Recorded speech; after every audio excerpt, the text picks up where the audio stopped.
علیکم ناظرین. نن موږ راغونډ یو د خپله په باره کې چې حکومت موږ سره ډېرې وعدې وکړې او د هرې وعدې باندې دوی د هرې وعدې خلاف ورزي وکړه. نن تاسو وخت دلته ګاډي راغونډ دي ډیلیوري کې زه ایمرجنسي دی کومه څه د تاګ راتاګ لیاره دی هغه منقطع شوي دی.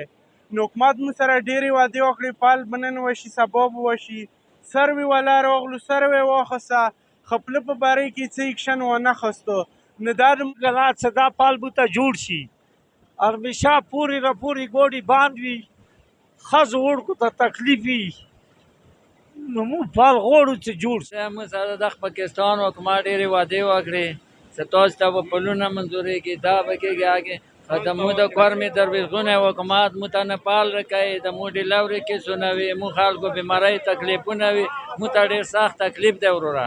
نه دا پاکستان حکومت مو غور نه کوي چې دا کومې ادارې دي دا د مو غور نه کوي. مو ته یې وویله چې تاسو ته پلونه منظور شي هر څه به وشي مو ته ډېر سخت مشکلات دي د دغه بارانیو نه خوړونو نه تویو نه مو وروره دا مهرباني وکړئ چې مو ته دا پال منظور کړي.